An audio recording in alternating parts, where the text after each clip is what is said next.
and welcome back to the Piece of Persistence. I'm your host, Abigail Wright, and as promised, I am bringing you an interview from the infancy of the Piece of Persistence as a follow-up to our episode last week as we cared for the planet. This is an interview with unlikely activist, author, and environmentalist Bill McKibben. Bill was so wonderful to talk to me over Skype, and I'm really excited to bring this early but great interview to you. A few things have changed since we did this interview, like the denial of the Keystone XL pipeline. But what Bill talks about is incredibly relevant, and so is Bill today. So I'm really excited to continue to further his work by giving you this interview from Bill McKibben. Check it out. Obviously, in our brief interview, we can't address all of the fears or doubts people have about global warming, but I've literally seen you tweet up a storm. Can you sum up why you organize and educate for those of us who don't know, don't believe, or feel confused? What's the problem?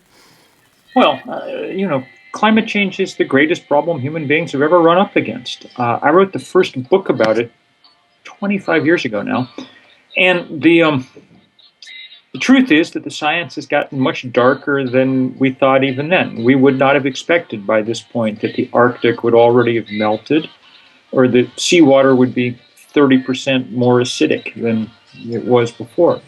Those kind of changes and the ongoing drought and flood and everything else we see are remarkable reminders of just how quickly we need to go to work. So we use all the tools we got, including Twitter. Some days we go on Twitter and some days we go to jail. It's amazing to me how you do everything you do. And you say in your book, Earth, that your only fear is that the reality that's increasingly evident in the world around us will be for some an excuse to give up.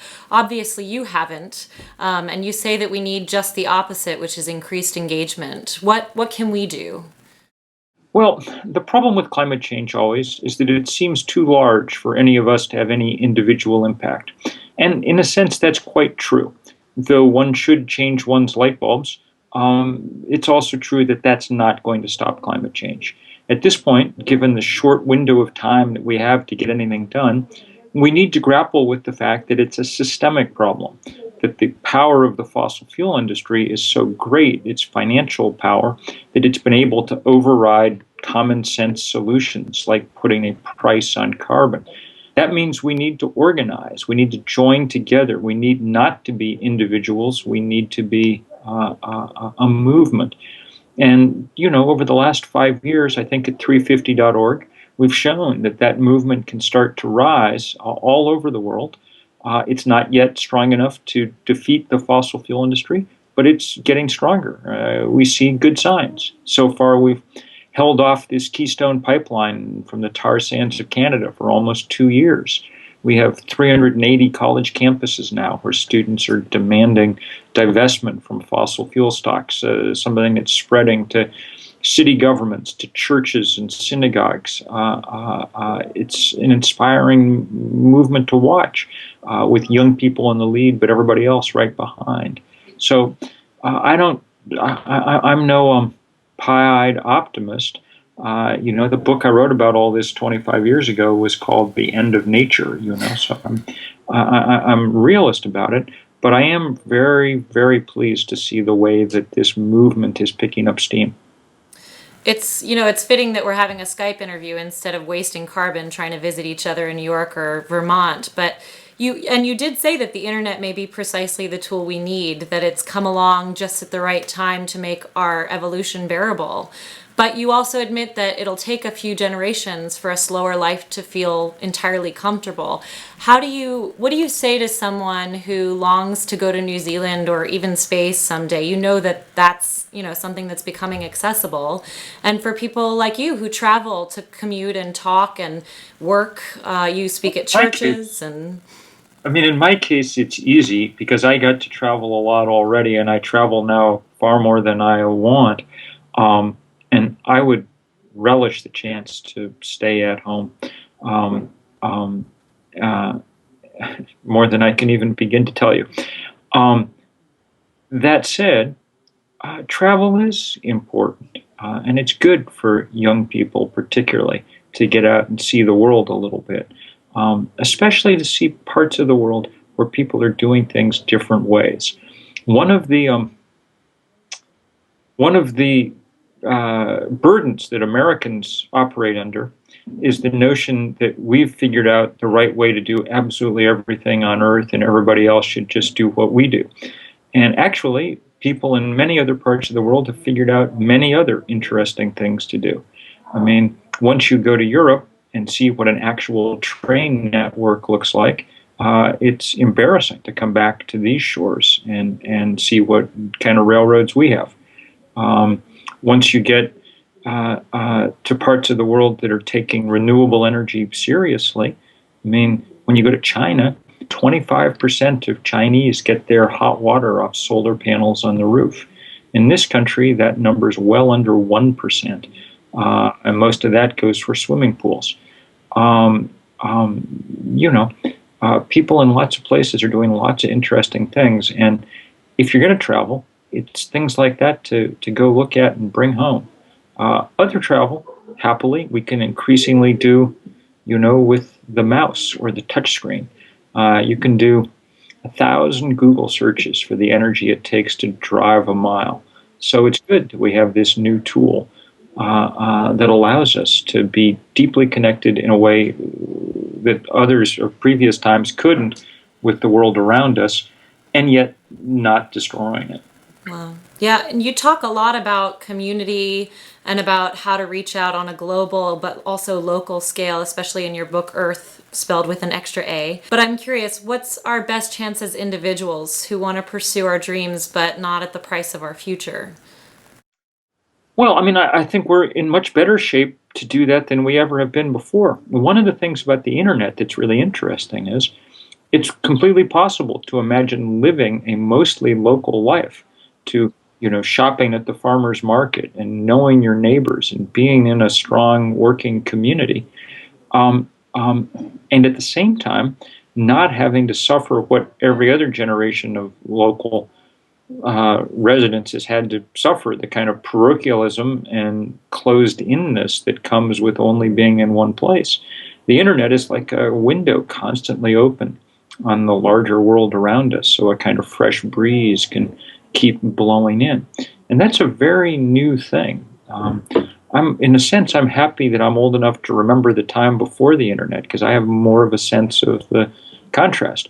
There are things I miss from that time, like the hours of the day that I spend answering email, but there are a lot of benefits that come with it too, in terms of that connectedness. Wow. You're very optimistic for someone fighting such an uphill battle. And I can't even imagine, you said you've been to prison probably more times than you can count. And you really are fighting one of the strongest battles of the century, or actually maybe of even all of history ever. How do you keep going? How do you stay optimistic? There are days when I'm pessimistic. This spring was tough. The atmospheric concentration of carbon went past 400 parts per million for the first time in 5 million years, for the first time, that is, in the history of the human species. That's a sobering kind of thing. The only good news to hold up against it is that this movement is also growing very, very fast. It's a race. It's a race whether or not we can get a movement big enough, fast enough, before the fossil fuel industry pumps so much coal and oil and gas out of the ground that they do us all in. That's what the race is about, and I don't know who's going to win, but I'm at least happy that we're actually racing the race, that we're in the fight now. So you're fighting expansion with expansion. Exactly. We're doing our best to grow, but in a particular way. When we set up 350.org, for instance, one of the things we wanted to do was enable people to take meaningful global action where they were. So instead of telling everybody to march on Washington, we've had these days of action where we've had, I think the biggest was 5,200 separate demonstrations in 181 countries at the same time. Wow. Everybody was close to home, but everybody was engaged globally, and it was pretty beautiful to watch.